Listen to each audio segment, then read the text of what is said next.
الرجيم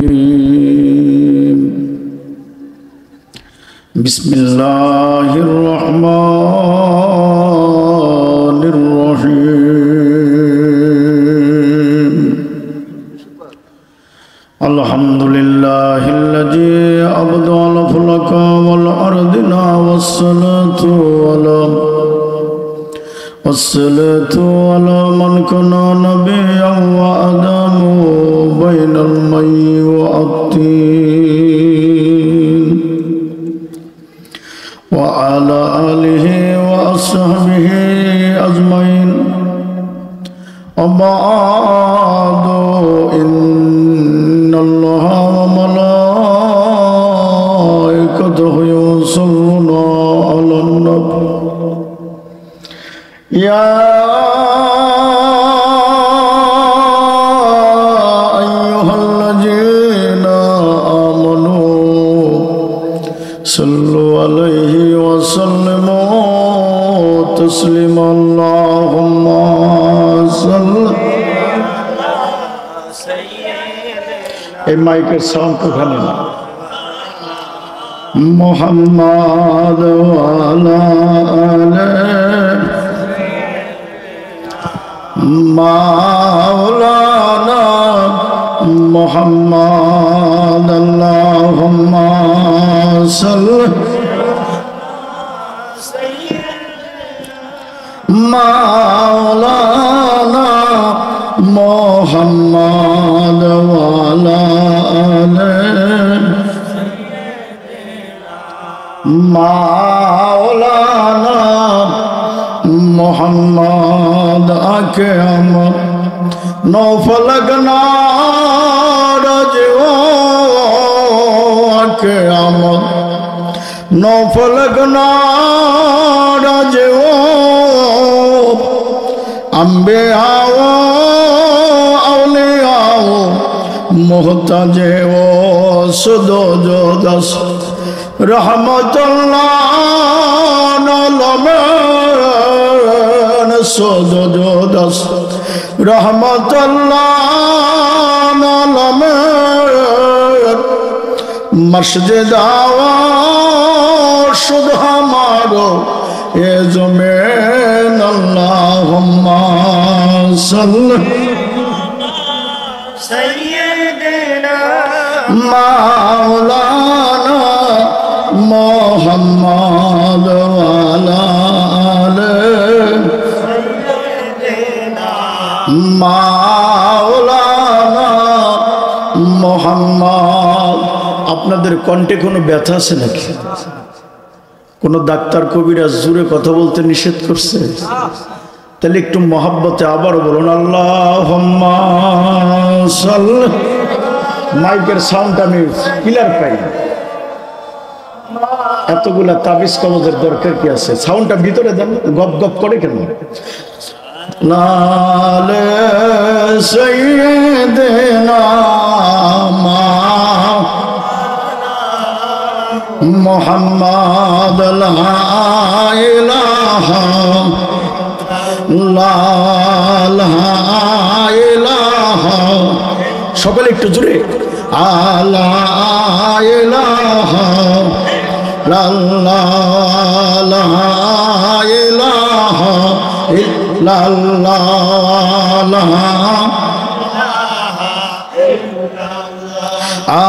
আল্লাহ আল্লাহ আল্লাহ আল্লাহ সারা নাই প্রভু লা ইলাহা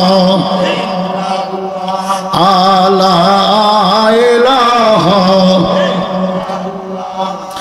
নাই কোন প্রভু আল্লাহ সারা লা ইলাহা লা লা লা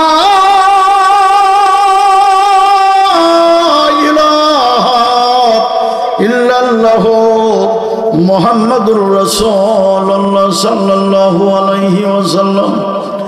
নাহমাদুহু নুসাল্লি আলা রাসূলিহিল কারীম। আম্মা বাদ। আজকে মহাপবিত্র বাৎসরিক ওয়াজ মাহফিল, স্থান পবিত্র খানকা শরীফ, আব্দুল কুদ্দুস সাহেবের বাড়ি, ইন্দিরাবাদ, সাগরদিঘি, কাঁঠাল, টাঙ্গাইল। আজকের এই মহতে মাহফিলে আপনারা জানেন, আজকের এই মহতে অনুষ্ঠানের যিনি সম্মানিত মেহমান, আন্তর্জাতিক খ্যাতি সম্পন্ন বাংলা আসামের নক্ষত্র, আজকের এই মহতি মাহফিলে পূর্ণিমার চাঁদ, আমাদের মধ্যমণি, আজকের এই মহতি মাহফিলে হজরতে মাওলানা মুফতি জহুরুল ইসলাম ফরিদি সাহেব, খাদেম বিশ্ব জাকের মঞ্জিল, আট্রসি সদর, ফরিদপুর। আজকের এই মহতি মাহফিলে আরো উপস্থিত আছেন হজরতে মাওলানা মুফতি জুনাইদ আল হাবিবি। আজকের এই মহতি মাহফিলে হজরতে মাওলানা হেলাল উদ্দিন আশিকি, হজরতে মাওলানা জসিমউদ্দিন সিদ্দিকী, মানিকগঞ্জ দরবার শরীফ।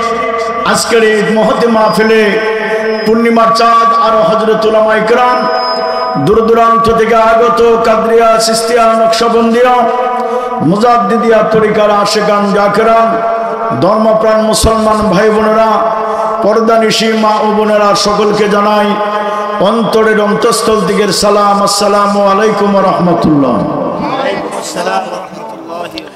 আজকের এই মুহূর্তে অনুষ্ঠানে ছোট্ট করে একটি ভূমিকা টেনেছি।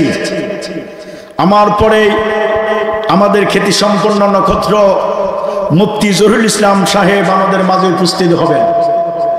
আজকের এই কর্তৃক অনুষ্ঠানে আমি বেশি সময় নষ্ট করব না, তবে এই কথাটাই বলতে চাই, আল্লাহ পাক যাকে জান্নাতের জন্য বানায় তাকে আল্লাহ জান্নাতেরই কাজ করায়, আর আল্লাহ পাক যাকে দুজকের জন্য বানায় তাকে আল্লাহ দুজকেরই কাজ করায়।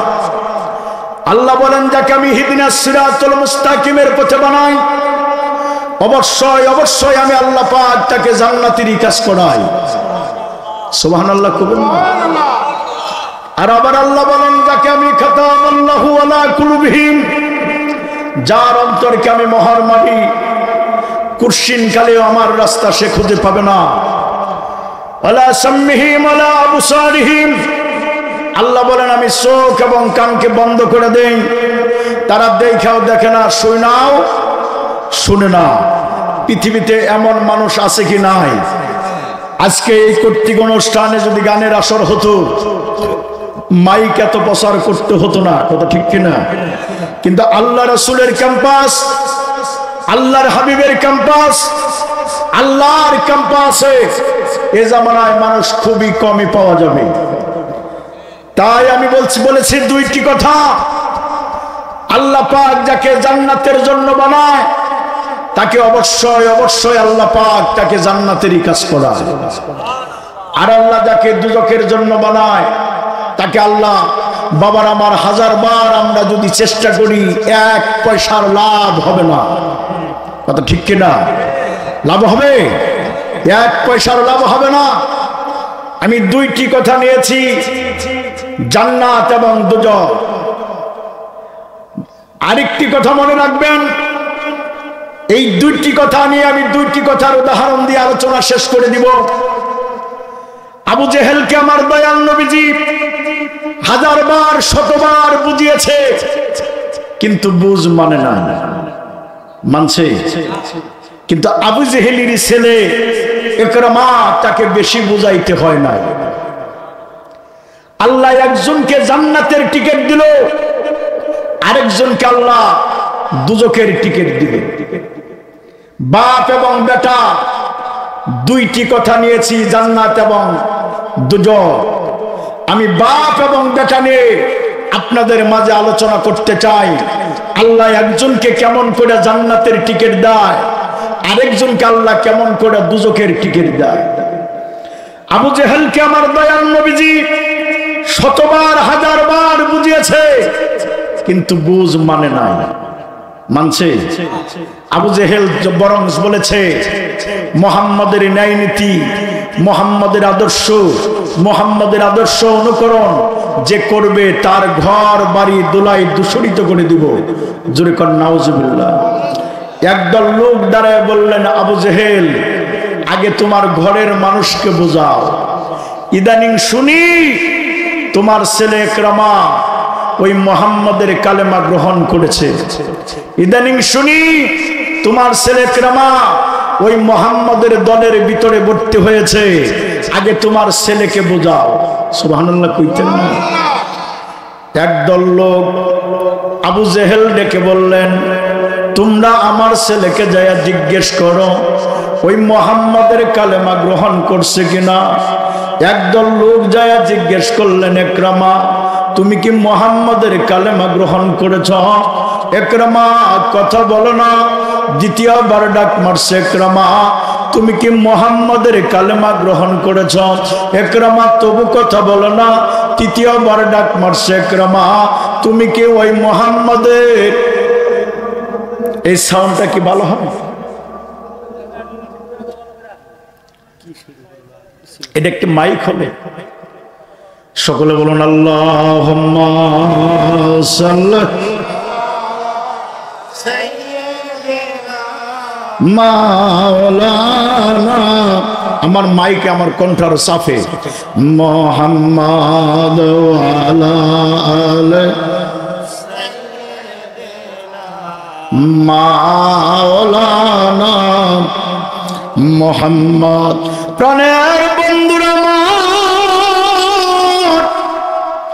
একদল লোক দয়া বললেন, হ্যাঁ ইকরামা তুমি কি মুহাম্মাদের কালেমা গ্রহণ করেছো? ইকরামা ডাক দেয়া বলে, আমি মুহাম্মাদের কালেমা গ্রহণ করি নাই, কিন্তু মুহাম্মাদের কালেমা পড়ি নাই।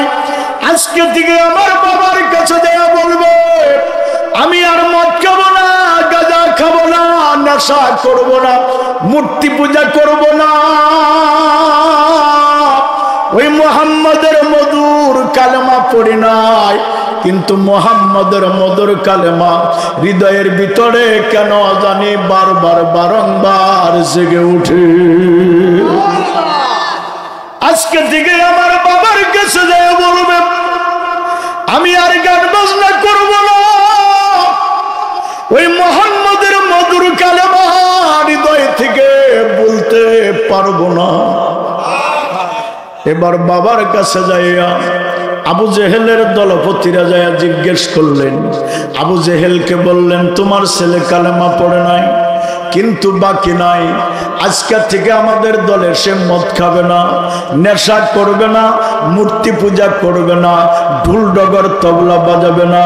আজকে থেকে তার মুহাম্মাদের মধুর কালেমা হৃদয়ের ভিতরে কেন জানি বারবার বারংবার জেগে ওঠে।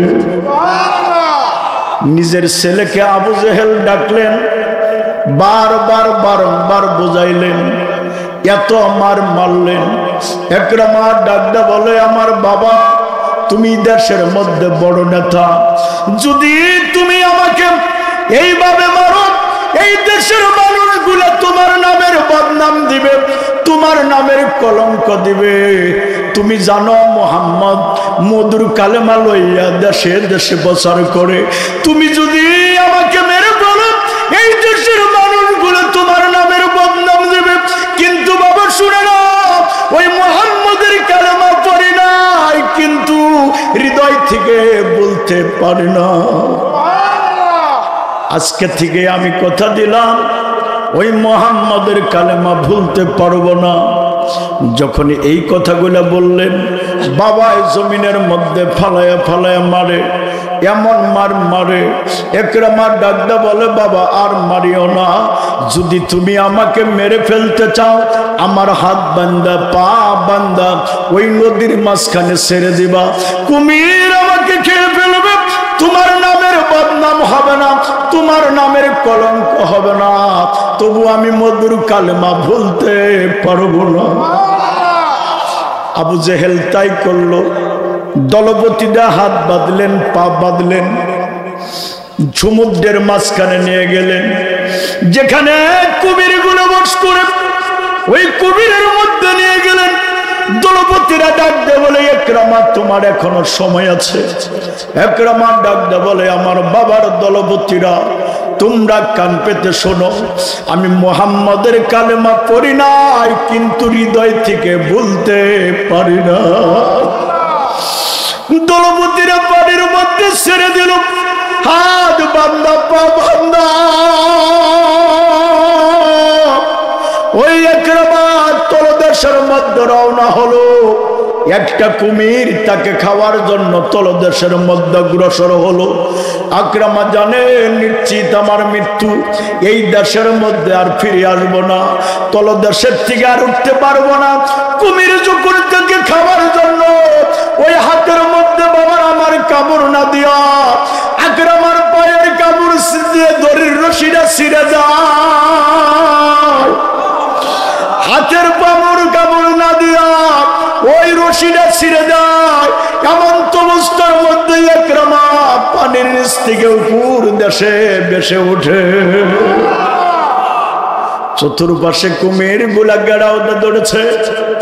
একরামা ডাকদা বলে, কুমিররা রে তোরা কেন খাইলি না? এবার কুমিরের জবান খুলে গেল। কুমির ডাকদা বলে, একরামা রে, যখন তোমার সুগন্ধি পাইলাম তোমাকে খাওয়ার জন্য তলদেশের মধ্যে ছুটে গেলাম, যখন আমরা তোমাকে কামড় দিব তখন তাকাইয়া দেখি আখির জামানার নবীর ভালোবাসা তোমার ভিতরে। এই জন্যই আমরা কুমির তোমাকে খাই না, জগতের কোন কুমির তোমাকে খাইবে না। তোমার ভিতরে আখির জামানার নবীর ভালোবাসা, এই জন্য কোন কুমির তোমাকে খাইবে না। একরামা পানির উপরে বেশে থাকে। হাঙ্গুর গুলাই আইসা একরামাকে একবার উপরে নাই, আরেকবার নিচে নাই, আবার উপরে নাই, আবার নিচে নাই। কলা গাছের মতো ডাওয়াইতে ডাওয়াইতে একরামাকে নদীর কিনারে শোয়ায় রাখে। দলপতিরা যাইয়া বাবার কাছে লেকচার দেয়, তোমার ছেলের বুঝি চিহ্ন নাই, তোমার ছেলেকে কুমিরে খেয়ে ফেলছে, তোমার ছেলের বুঝি হাড্ডি কয়টাও নাই। এবার একরামা যখন শেষ হয়ে গেল, তোমার টার্গেটটা কি? আবু জেহেল ডেকে বলে, আমার টার্গেট হলো নিজের ছেলেকে বিসর্জন দিল, নিজের ছেলেকে ওই মুহাম্মদের জন্য বিসর্জন দিলাম, কুমির দেখাইলাম। এবার ওই মুহাম্মদকে মারতে পারলে আমার রাস্তা ক্লিয়ার। জোরে কান্না নাউজুবিল্লাহ। বক্তব্য দিতেছে, দলপতিরা খুশি হয়ে গেছে।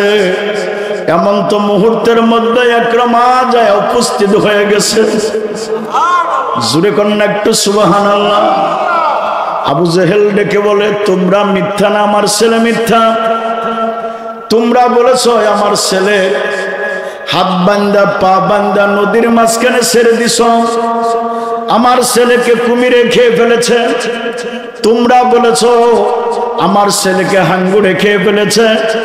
আমার ছেলের পানির কোনো চিহ্ন নাই, আমার ছেলের হাতের বাঁধন নাই, আমার ছেলের পায়ের বাঁধন নাই, কুমিরে খায় নাই, হাঙ্গুরে খায় নাই। তোমরা মিথ্যা না, আমার ছেলে মিথ্যা। দলপতিরা হতভম্ব হয়ে গেল।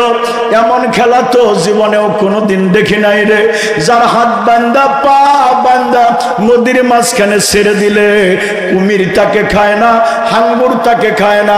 এমন খেলা তো জীবনেও কোনোদিন দেখি না।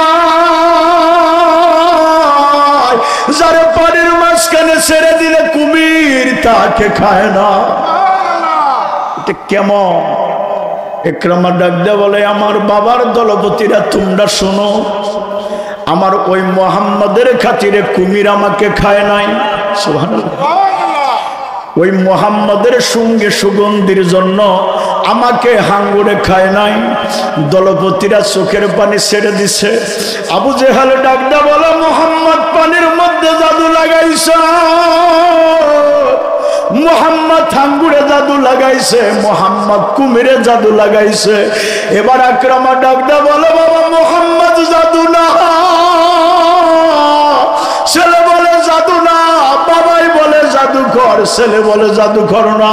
বাবার আল্লাহ যাকে জান্নাতের জন্য বানায় তাকে কেমন কইরা বানায়, আর আল্লাহ যাকে দুজখের জন্য বানায় কেমন করে বানায়। যখন বাবাই বলে জাদুকর, ছেলে বলে কয় না, বাবাই জমিনের মধ্যে ফালায়া ফালায়া মারে, এমন মারে জমিন থেকে উঠতে পারে না। একরামা ডাকতে বলে বাবা আর তুমি মারিও না, আমাকে যদি মেরে ফেলতে চাও আমার হাত বান্দা পা বান্দা ওই বাঘের মাঝখানে ছেড়ে দিবা, বাঘ আমাকে খায়া ফেলবে, তোমার নামের বদনাম হবে না, তোমার নামের কলঙ্ক হবে না। বাবা তুমি আমাকে আর কষ্ট দিও না।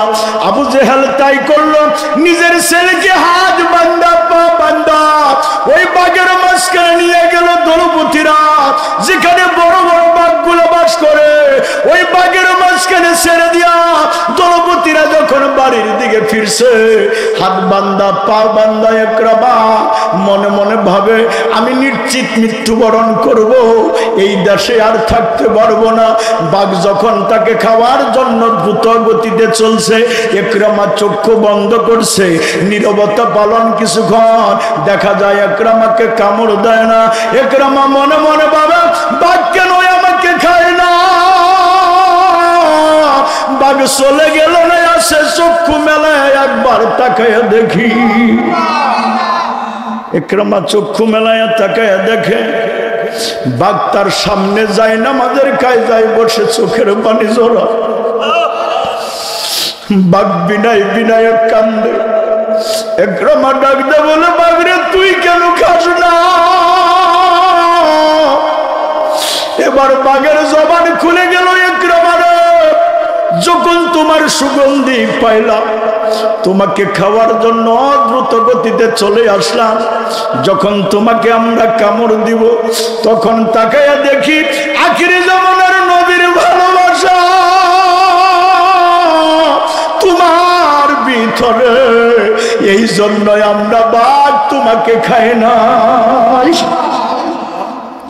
জগতের কোন বাঘ তোমাকে খাইবে না, জগতের কোন বস্তু তোমাকে খাইবে না।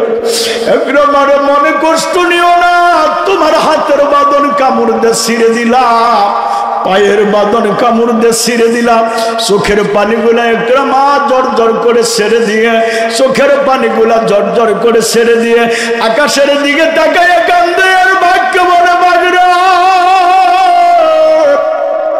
তোরাই আমাকে খাস না, কুমির আমাকে খায় না, হাঙ্গুর আমাকে খায় না, বুঝেছি ওই মুহাম্মাদের কালেমা ছাড়াই আমার গতি নাই, ওই মুহাম্মাদের কালেমা ছাড়াই আমার উপায় নাই। আল্লাহ যাকে জান্নাতের জন্য বানায় তাকে আল্লাহ এমন করেই বানায়। আর আবু জেহেলকে 1000 বার বুঝিয়েছে কিন্তু বুঝ মানে নাই, 1000 বার বুঝাইলেও বুঝ মানে নাই। দুনিয়ার মানুষের আরে একবার চিন্তা করুন, আপনি আল্লাহ পাক আমার কাছে আমাকে আপনাকে হিন্দুর ঘরে বানাইতে পারতো, নাসারার ঘরে বানাইতে পারতো, ইহুদির ঘরে বানাইতে পারতো, বেঈমানের ঘরে বানাইতে পারতো, খ্রিস্টানের ঘরে বানাইতে পারতো। উকিল রাখি নাই, ব্যারিস্টার রাখি নাই, বিনা দরখাস্ত আল্লাহ মুসলমানের ঘরে বানিয়েছে। হে দুনিয়ার মানুষ, আল্লাহর কাছে কোনো দরখাস্ত লেখি নাই, উকিল ডাকি নাই, বিনা দরখাস্তে আল্লাহ মুসলমানের ঘরে বানাইলো। মুসলমানের ঘরে শুধু বানায় নাই, বাবারে আখিরি জামানার নবীর উম্মত হিসাবে পাঠাইলো। শুধু উম্মত হিসাবে পাঠায় নাই, শেষ জামানার আল্লাহর ওলির কদমেও আমাদেরকে হাজির করেইল। কিন্তু একজন ছিল, একজন ছিল না, একজন বুঝলো, একজন বুঝলো না, একজন আপন কইরা নিল, একজন বাবার আমার 1000 বুঝাইলেও বুঝ মারলো না। ঠিক কিনা? কি বুঝ মানে? বুঝ মানে না, গাফিলিতি থাকে। আল্লাহকে যারা চেনার জন্য চায়, আল্লাহকে যারা পাবার জন্য চায়, তারা বাড়ি ঘর ছাইরা দেও আল্লাহকে চিনেছে। জোরে করেন না একটু সুবহানাল্লাহ। যেরকম আমরা আল্লাহর ওলিদের ইতিহাসের মধ্যে পেয়েছি, নবী পয়গম্বরদের ইতিহাসে পেয়েছি, সাহাবীদের ইতিহাসে পেয়েছি। হে দুনিয়ার মানুষ, এ জামানায় কোন নবী পাইব না, পয়গম্বর পাবো না। শেষ জামানায় এসে গেছি, নিঃসন্দেহে আল্লাহওয়ালাদের সহবত ছাড়া আমাদের কোনো উপায় নাই। কথা ঠিক কিনা? কিন্তু আল্লাহ যদি জান্নাতের জন্য বানায় তাহলে আমাকে আপনাকে জান্নাতের টিকিট দেয় বানাবে, জান্নাতের কাজ করাবে, কথা ঠিক কিনা? যেরকম বাদশাহ মহাসিন এমএ পাস করার পরে সে তার একটা চিন্তা হলো, একটা ধার্মিক মেয়ে যদি আমি পাইতাম তাকে আমি বিয়ে করতাম। ওই যুগের মধ্যে একটা ধার্মিক মেয়ের নাম ছিল হযরতে রাবিয়া বস্তি। ওই রাবিয়া বস্তিকে বিয়ে করার জন্য বাদশাহ মহাসিন প্রস্তাব দিলেন, রাবিয়া রে, তুমি একটা যুবতী মেয়ে, আমি একটা যুবক ছেলে, তোমারও বিয়ে বসার দরকার, আমারও বিয়ে করার দরকার। আমি বাদশাহ মহাসিন রাজি আছি, তুমি যদি রাজি হও। রাবিয়া বস্তি ডাকডা বলে, হে বাদশাহ মহাসিন, ইউবাইনুকা, আমার জীবন জৈবন আমি আমার পীরের কাছে বিক্রি করে দিছি। আমার পীরের হুকুম ছাড়া আমি বিয়ে বসতে পারি না। বললেন, তোমার পীর সাহেবের নাম কি? কই, আমার পীর সাহেবের নাম হলো শিবলি রহমাতুল্লাহ। এই শিবলি রহমাতুল্লাহ আবার কে ছিলেন? হযরতে আলী রাদিয়াল্লাহু আনহুর খাস খলিফা। যদি কোন একটু সুবহানাল্লাহ। যে হযরত আলী কাবাগরের ভিতরে জন্মগ্রহণ করেছে, যার মায়ের এক ফোঁটা রক্ত নেপাস হয় নাই, যে হযরতে আলী কাবার ঘরে জন্ম নিয়েছেন, ওনার ঘরের খলিফা হলো হযরতে শিবলি, তার ঘরের খলিফা হলো হযরতে একজন মুরিদ রাবিয়া বস্তি। ওই রাবিয়া বস্তি ডাকদা বলে, আমার পীর সাহেব যদি আমাকে হুকুম দেয় আমি বিয়ে বসতে পারি। এই কথা বলার পরে বাদশাহ মহাসিন যায়া আল্লাহর ওলির দুইটা কদম জড়ায়া ধরে ডেকে বলে, হুজুর গো, আপনার দরবারে একটা মেয়ে থাকে, যার নাম রাবিয়া, তাকে আমি বিয়ে করতে চাই, কিন্তু আপনার অনুমতি ছাড়া সে বিয়ে বসবে না। আল্লাহর ওলি শিবলি রহমাতুল্লাহ ডাকদা বলে, বাবা, রাবিয়াকে বিয়ে করতে চাইলে তোমার বাজার থেকে একটা ফল আনতে হবে। বাদশাহ মহাসিন ডাকদা বলে, হুজুর গো, একটা ফল তো সাধারণ বিষয়, আমাকে লজ্জা দেওয়ার জন্য কি এই কথা বললেন? আল্লাহর ওলি ডাকদা বলে, বাবা, তোমার টাকায় হবে না, আমার টাকাটা 20টি টাকা লইয়া তুমি বাজারের ভিতরে চলে যাও, বাজারের ভিতরে যাইয়া ফল নিয়ে আসবা। আল্লাহর ওলির হুকুম মতে সে কথা বাড়াইলেন না, বাজারে চলে গেলেন। বাজারে যাওয়ার পরে যে দোকানে উকি মারে, সেই দোকানে তাকাইয়া দেখে কুকুর, বিড়াল, শুয়ার, কটা, ইঁদুর, গুইসাপ, বানর, মানুষ খুঁজে পায় না। বাদশাহ মহাসিন আশ্চর্য হয়ে গেল, জীবন বড় হাট বাজার করলাম, কোনদিন দেখি নাই রে বাজারের ভিতরে কুকুর, বিড়াল, শুয়ার, কটা, গুইসাপ, বানর। এমন খেলা তো জীবনেও কোনোদিন দেখি নাই। হয়তো বা ফল নিতে পারবো না, রাবিয়াকেও বিয়ে করতে পারবো না, এটা বুঝি পীর সাহেবের কেরামতি, এই জন্যই আমাকে বাজারে পাঠিয়েছে।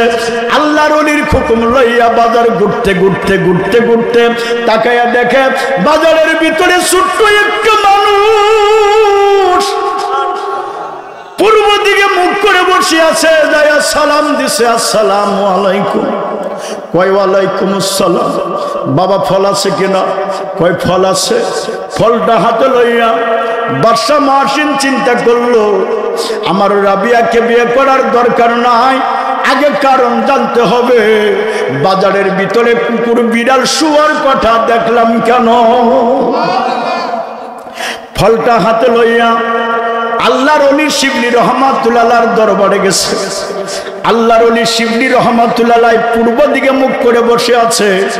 এমন অবস্থার মধ্যে বাদশাহ মহাসিন ডাকদা বলে, হুজুর গো, আপনার হুকুমে আমি বাজারে যাই, নানান কিছু দেখতে পাই, একটা মাত্র মানুষ পাই, তার কাছ থেকে ফল নিয়ে আসি।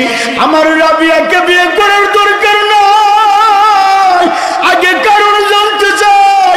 এই বাজারের ভিতরে কুকুর, বিড়াল, শুয়ার কটা দেখলাম কেন? আল্লাহর ওলি বাদশাহ মহাসিন নিজের হাতে একটা আয়না, এই আয়নাটা ধরে দেখে বলে, বাবা, আমার হাতে একটা আয়না আছে, এই আয়নাটা তোমার চেহারার দিকে ধরো। নিজের চেহারার দিকে ধরার সাথে সাথে তাকায়া দেখে নিজের চেহারাটাও কুকুরের হয়ে গেছে। জোরে কন্যা নাউজুবিল্লাহ। নিজের চেহারা যদি কুকুরের হয়ে যায়, ওই মানুষটা কি ঠিক থাকতে পারে? এবার বাদশা মহসিন চিৎকার দা জমিনে পড়ে গেছে, হুজুর গো আমার চেহারা কিভাবে মানুষ থেকে কুকুরের হইল?